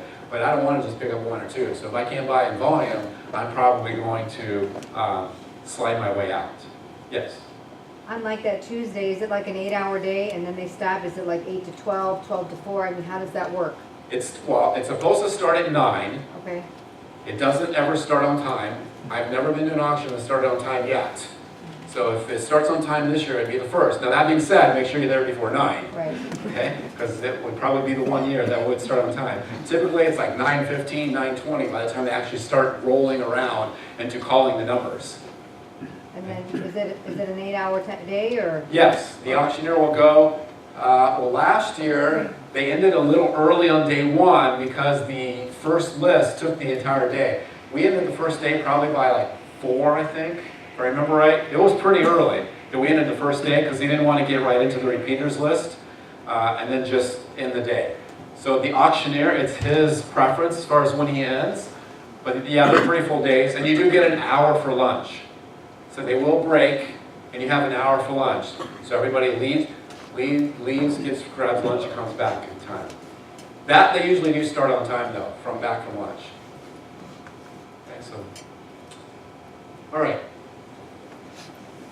Word of advice, you heard me mention this already, don't buy too many. Don't buy, it's very, very enticing if they're only $500 to go buy a bunch of properties, but that is not your only cost. You guys need to understand that, okay? You have attorney costs through the redemption period. You have to pay the taxes, and I'll get to that in a minute. There are other costs involved, and I can't tell you the number of investors, like several dozen, that I've spoken to that bought too many properties and now they're just trying to offload them because they got themselves caught in a situation. Go in there and understand there are costs associated with holding these properties, insurance, everything else. Don't buy too many.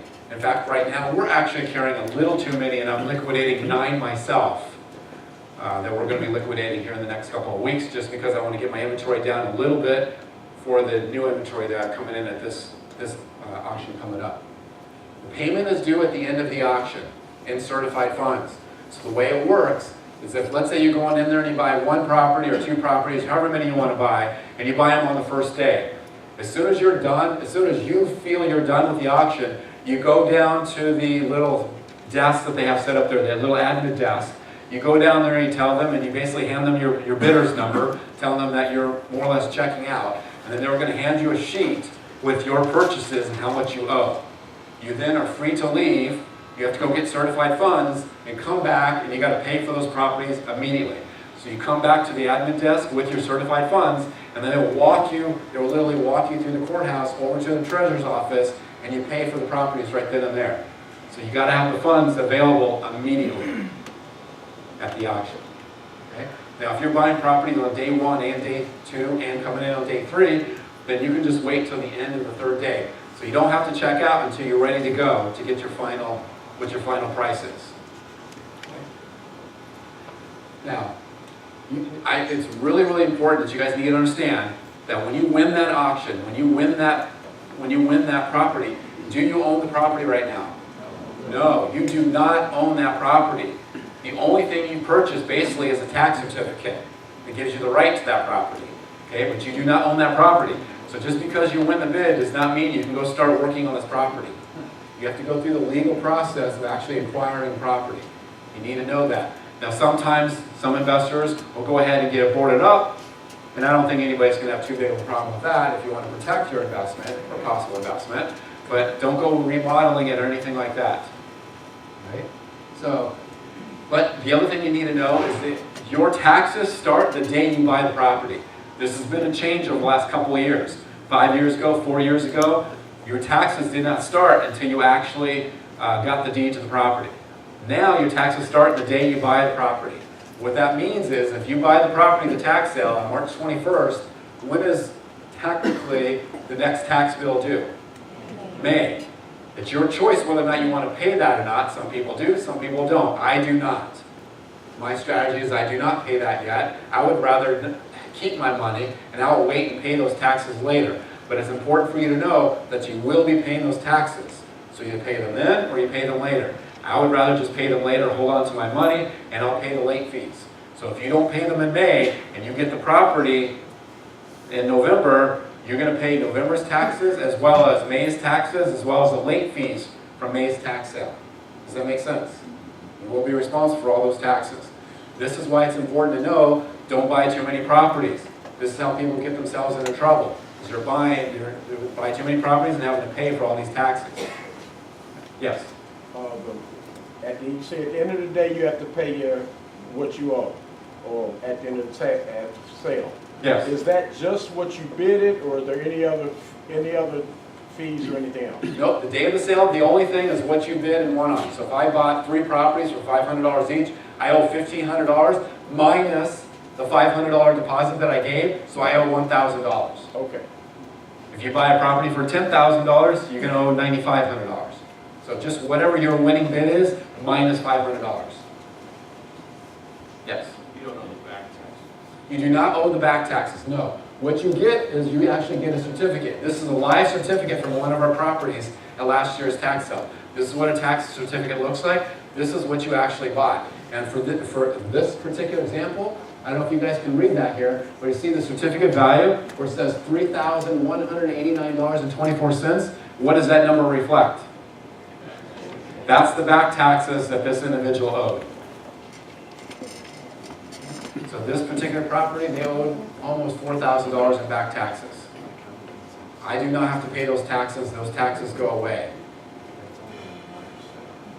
But this is what you actually win, and these will get mailed to you. Unless they redeem. I'm sorry? Unless they redeem it? Yeah, well, you'll get the tax certificate. They'll mail you the tax certificate, but they can redeem the property. Yeah. Well, if they redeem the property, you get 10%. Yes. Yes. Off your winning bid. Not the 30, they will still have to pay this, but you don't get anything of this. You only get the 10% off of what you paid. So if my winning bid was $1,000, the homeowner is going to have to pay this $3,000, plus you're going to have to pay me $1,000, plus my 10%, plus if I've hired an attorney at this point, reimburse me for my attorney costs. That's what the homeowner has to come in at.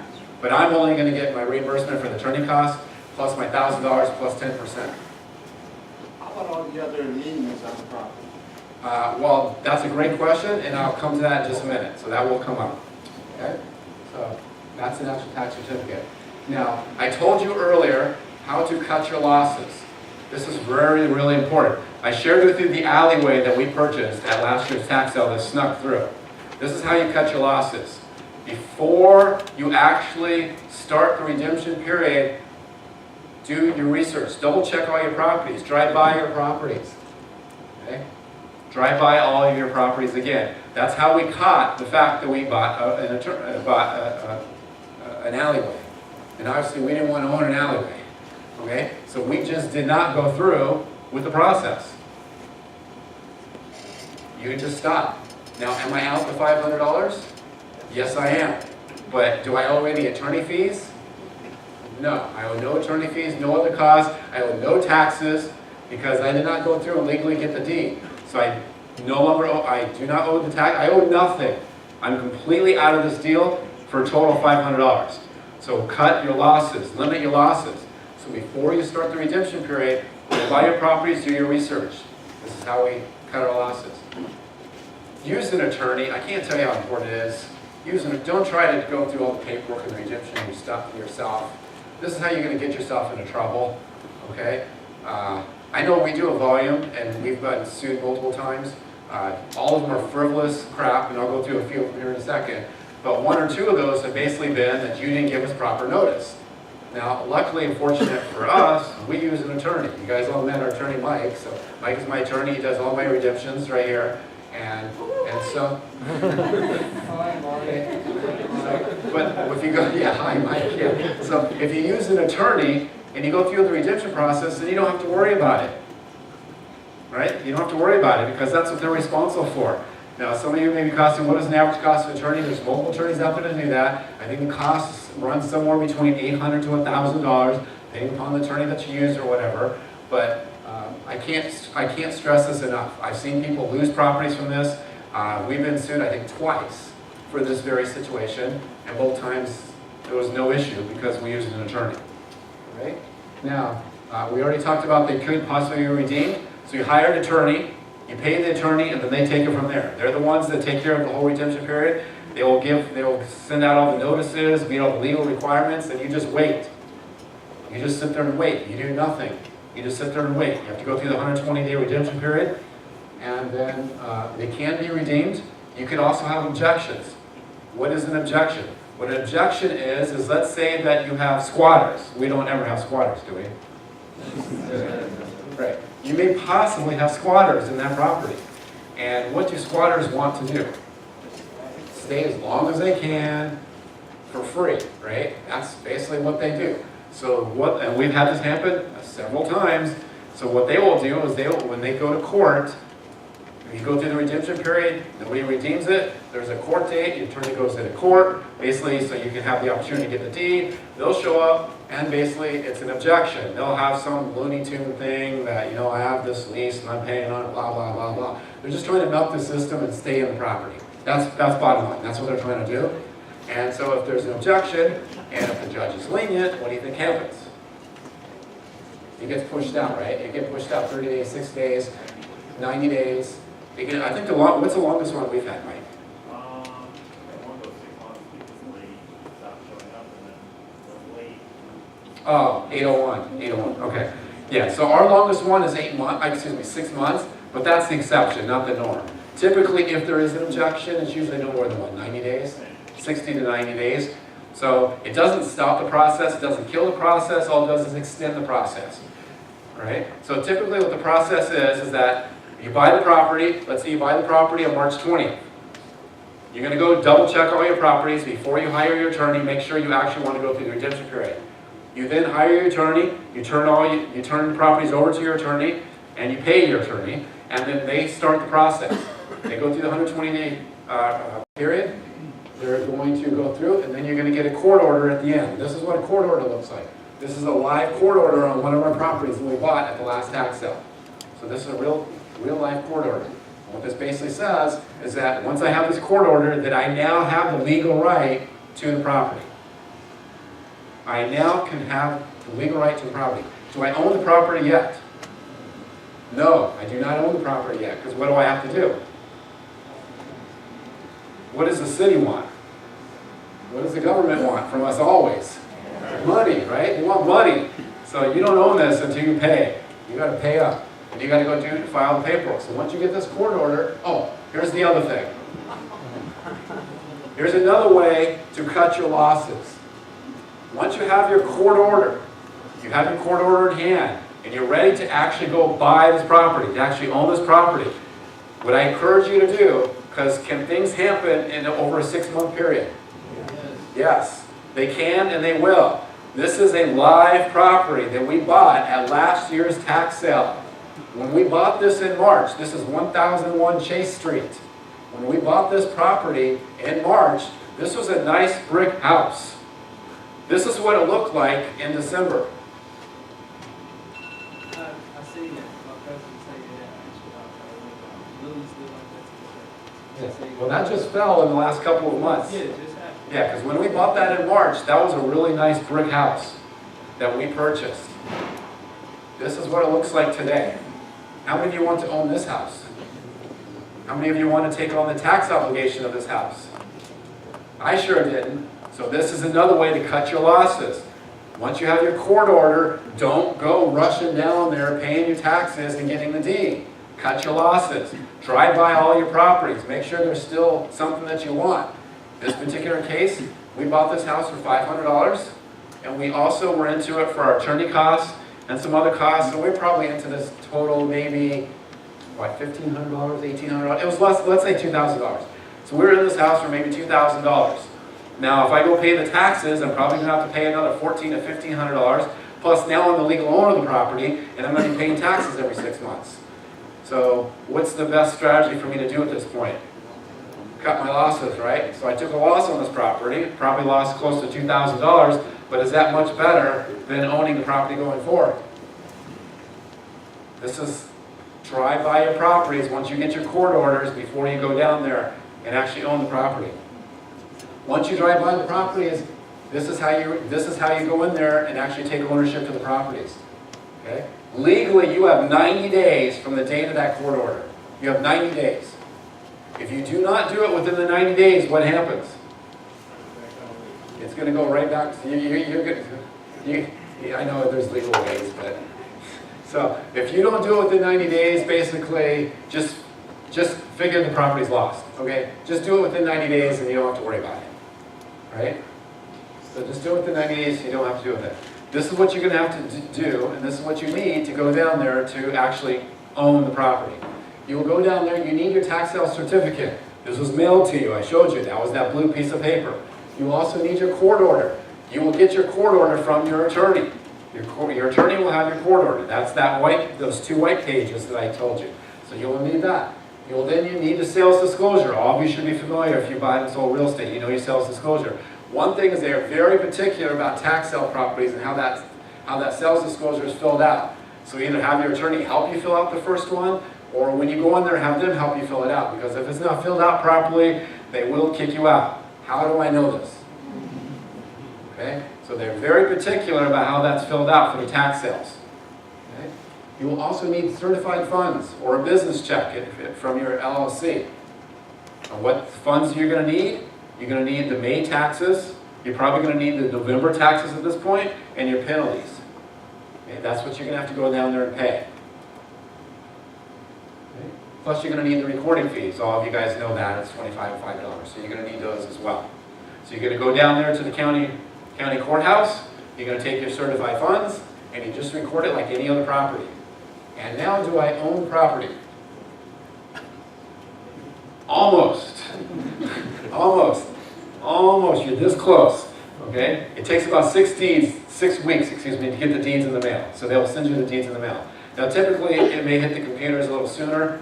I mean, legally you own it, but you don't have any way to show that you own the property until you have the deeds, or you can show it in the computer. Now, why is this important to know? Bingo! Did everybody hear that? Ask me how I know this. What happens is, let's say that you start fixing up the property, and the police show up. Has anybody ever had that happen? No? Am I the only one? Really?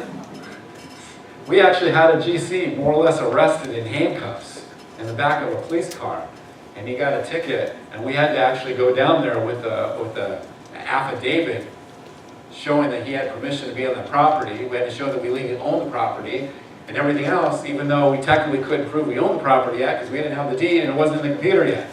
So we worked our way around it, but we learned the hard way. Don't start working on the property until you have a deed, or it shows up in the recorder's office on the computer. Because it could be a problem. It really wasn't a problem for me, I guess, but my GC didn't appreciate it. Well, that's how we got around it, but let's just say that they weren't overly happy about it. Okay? The neighbors. Neighbors called the police because somebody was there on the property. He was actually there walking through the property trying to get a final bid, and they were doing some cleanup, and the police were called. The police showed up. He had no way to prove who the owners were. He had nothing on him. So basically he got arrested. He was literally in handcuffs. They called me while he was in handcuffs in the back of a police car. So it wasn't a good day for him. Okay. All right. Now, once the deeds come in, now do I own the property? Yes, finally, yes, we own the property. So now you can do whatever you want to the property. Now here's some possible things that can happen as you go through the redemption period. Do people file for bankruptcy? Yes. Now we typically don't have that problem in Gary, and particularly because of the properties we buy. So I personally have never had this happen. I bought over 230 tax sale properties. I've never had anybody file for bankruptcy yet. But does it happen? Absolutely. So what happens if somebody files for bankruptcy? It will basically hold up the process. Okay, so you really have 2 choices at this point. You can either write it out, and it can go on for, how long can that go on, Mike? It can go up to 5 years. Or you can get out. Technically, they don't owe you a refund, but from what I understand and from what I've been told, and Mike can probably answer this better than I can, but actually, Lake County will refund your purchase price of the certificate. So Lake County, which is really good, so if I paid $1,000 for a property and they file for bankruptcy, I can go down there and at least get my $1,000 back. Now I will not get my money back that I paid Mike, but at least I can get my $1,000 back. Or you can just write it out for 5 years if you want. That's your choice. So that's a bankruptcy. Lawsuits, we've been sued at least 5-6 times, at a minimum, and every single one of them were frivolous crap So if you buy in volume, just expect that's going to happen. We've been sued for wrongful eviction. We've been sued for didn't give proper notice. We've been sued for whatever. Every single one of them has been thrown out, but just be prepared that that's a possibility. It can't happen. It's just a freaking waste of your time because you have to go down to the court, and then obviously there's attorney fees involved with that. Squatters. Here's another beautiful thing about Lee County. You guys are going to love this. Absolutely love this. I was debating whether or not I should even share this, to be honest with you. This is a little secret. It's a little secret in Lake County, all right? So if you buy a property in a tax sale in Lake County, and there's squatters living on the property, did you guys know that Lake County will do the eviction for free? How many of you knew that? Okay. It's a huge benefit in Lake County. Lake County will do the eviction for free. Now, if you go all the way to the end, and I know in Arizona they're called constables. What are they, constables here, or are they sheriffs? They're sheriffs here? Okay. So if it goes all the way to the end, and the sheriff has to come, so you can change the locks, and we've had this several times, unfortunately, because the number that we do, you do have to pay the sheriff $100. But you can do the whole eviction basically for $100. How many of you like that? Yeah, that's awesome in Lake County. Is Lake County the only county that does that? More or less, yeah. A lot of other counties will make you more hassle for Lake County. Okay. All I know is that's awesome. We've used it multiple times. It gets the squatters out, you can move on. And last but not least, IRS liens. This is another beautiful thing. I just learned this. We've never dealt with IRS liens here. It's different in Arizona. But here in IRS liens here in Indiana apparently also get wiped out at the tax sale. How many of you knew that? One person? Two people? I didn't know that as well. I got a question. I thought it was 10 years for the IRS to come off. Well, apparently in the state of Indiana, and I just learned this 2 weeks ago. Actually, Mike's the one that told me, because I asked him specifically. So I'm going to let him tell it. So he's an attorney here in the state of Arizona, state of Indiana. I'll let Mike tell it. Everybody hear me? Yeah. So for tax sale purposes, the state of Indiana has entered into an agreement, county by county, Lake County included. I think every county in Indiana has now entered into the agreement with the federal government that basically says, as long as you provide us notice the same way you would any other lien holder, our lien will get wiped away with the tax sale. It's a special agreement that Lake County entered into with, it's generally IRS liens is what we run into, but it's just a special agreement that for tax sales only, those liens get wiped out with the tax sale, so you don't have to wait the 10 years that this gentleman just referenced. What about the apartment? What kind of lien would you be? It was Marshall. You just said apartment. So any federal lien gets wiped out is pretty much the synopsis. Is it applying to the sheriff sales too? No. So sheriff sales are a whole other animal. Those liens remain. Any questions? So who notices that? The attorney, your attorney. That's why you need to hire, I can't stress enough, use an attorney. Whoever you use an attorney. How many of you like the fact that IRS liens even get wiped out? Man, that's incredible. That's awesome. That doesn't happen in Arizona, just so you know. That's awesome. Okay. Last but not least on here, title insurance. When you go through, obviously all the liens get wiped out and everything, but you do not get warranty deed. You can basically get a quitclaim deed. All right. So if you want warranty, what do you have to do? You have to do one of two things. Either one, go through quiet title, or I guess I don't use Meridian Title, but I guess you can use Meridian Title, and they for like $1,100, they'll do it at the table, where they'll give you a warranty deed. Otherwise, you have to go through quiet title. Quiet title is like $800 in 2 months. You go through quiet title if you need a warranty deed. Now, the only time you're really going to need a warranty deed and sell it, so you can have title insurance, is if you're going to sell it and they're going to finance it. That's really the only time you need it. So, like all of our properties, we bought over 230 of these. I've not done this on any of our properties because we don't need to. So, but that's just something for you to be aware of that you need to know as an extra cost. If you're going to be doing it in the nicer areas like Ground Point or whatever, you're going to sell it and they're going to come in with financing. You're going to need to do that. Greg, let's use that. Yes. So Meridian Title has a service that if you have your tax sale noticing reviewed by them, and if they approve of how you did the noticing, they will insure even though you haven't done quiet title. If they say that you did the noticing wrong or maybe think that there's a defect, they will not insure title the premium that they charge, I think $1,100 is the minimum. They base that on the value of the home. So obviously, if you have $200,000 to $300,000 home on your hands, the premium is going to be higher because you're taking a higher risk. But again, it's based on the review of your tax allowances. So if you sneak and buy the auditor, you still get your tax deed. Meridian's going to take a second look, and their attorney's going to check them out and make sure you did it right. So that's what he was just talking about. What does IPN think about that? So every title insurance company has an underwriter. Fortunately, Indiana Title can't do that for a year. Our underwriter will not allow us to. But after a year, if your tax deed is a year old, we have the same process, except it's not based on the value, it's just a $500 claim. Now, I've given you all the downfalls and things that can happen, hopefully to forewarn you and prevent some of the issues that we went through. But I got to tell you the best parts of it as well. It's a great opportunity. You can buy great properties at great prices. If you're in a system like mine, you've got to buy volume. There's no better way to buy a volume of properties than a blink of an eye. Great profits. So I just wanted to share that with you, lots of good things. And basically that's all I had. I just wanted to open it up for questions. So if anybody has any questions, I'd be more than happy to answer them. Yes, oh boy, a bunch of hands. So we'll just work our way back, I guess, right? So how do you secure property at any of those roads? Like board it up or do anything like that? Try to prevent someone from... Okay, so his question was, do we secure the property at any point? You can if you want. You don't legally own the property. We have in the past. It will depend. We go on a property by property basis. So if we think that there's a possibility that it's in our best interest to secure it, even if you don't legally own it yet. Legally, you have a right to board up a secure property. You can't enter or improve it. You can board it up or door up or windows up or grass. Oh, there you go. I learned something new myself. Technically, any property, I can go to your neighbor's house today and do it. You can do it with any property in your neighborhood, as long as you're not improving or modifying anything, makes it look better.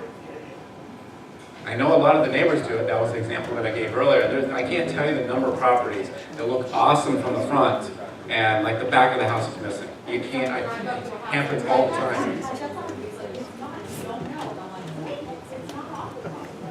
We probably have time for 2 or 3 questions. I got some in the back. Hi, I had one question. This was more for the attorney. If you bought a property that had legitimate renters in there from the previous owner, what would be your obligation? Could they be evicted? Would you have to, So on the lease? Indiana passed a new law that says that renters are entitled to notice. As long as we do our due diligence, we send them the notice. Generally, even before the law was passed, my practice is send it to the property owner, send it to anybody with a lien on title. I send it to the house just because I want to make sure anybody that's entitled to notice gets notice. As far as whether or not they have a right to post deed, they would not, unfortunately. I have a lot of clients who will try to work out a deal with them. If they can't, then unfortunately they would be evicted through the $100 eviction fee that they reference. Does that answer your question? Yep, thank you. I just had a quick question. As far as when you're purchasing these properties, is it possible that there's mortgage liens on them, and then are you responsible for that if there is? Yes and no. That's elaborate, please. Yeah, yes, there could possibly be mortgage liens on it, but they get noticed as well, so they have the opportunity to redeem. So if they don't redeem, then that's on them, that they're going to get wiped as well. So if you purchase the property then, and then there is a mortgage lien on it, and they want to, I mean, are you responsible for that in the end?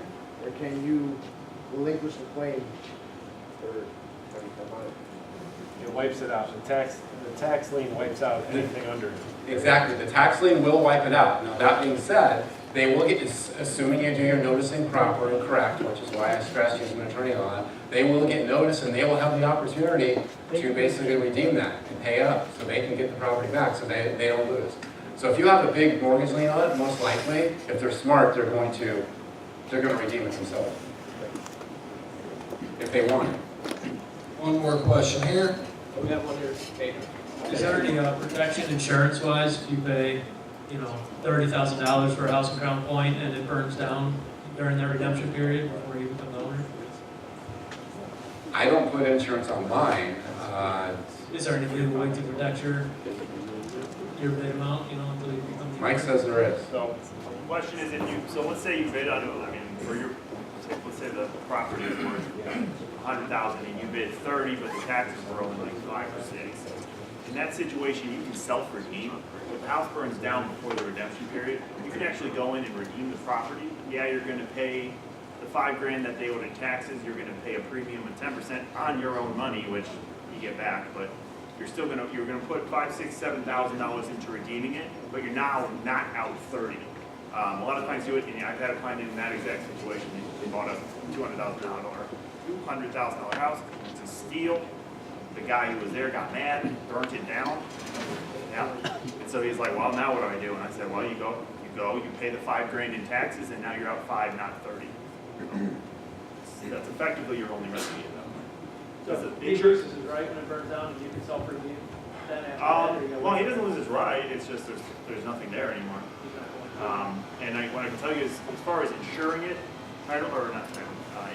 property insurance companies are not going to insure a title or insure a property that you don't own. They're just not going to. So you have to be comfortable with the back tax amount, whether you're willing to take a burnt down property with the back tax amount. And if you put that amount of money into a house and it burns down, I'd be surprised, because you're going to be in a better neighborhood anyway. I don't know, Greg, if you can speak to the amount of these properties will go to a sale, it's usually 5,000-10,000 maybe? Yeah, it's gone up every single year. Last year, the highest price that I saw at the auction was $85,000. That was one property. I think the average price on the occupied properties that we saw was probably in the $7,000 to $9,000 range. So your risk is somewhat limited, but at the same time, buying volume, then it's just like doing anything else. If you're buying volume, your risk is diversified. So was this helpful? Yeah. How many of you are going to buy a tax sale property? All right, you able to go to the tax sale and just spectate, not to bid on anything, but just go spectate, watch how things work? Yes, you can. Cool.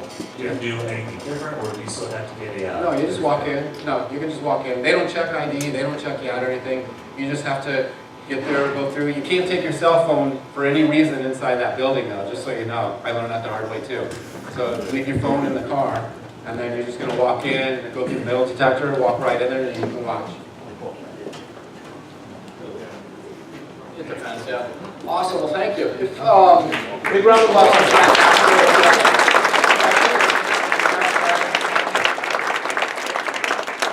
Greg's not going to run off, so if there are a few questions that you had that we didn't have time to, just pull them aside and he will answer those. John, are you in here? John. What's up? Need your help.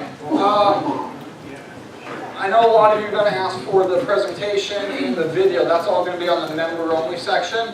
I'll have the PowerPoint up by this week. I'll try to get the video up as well this week. So if you're a member, you'll have access to everything that Greg talked about today. But let's jump into deals.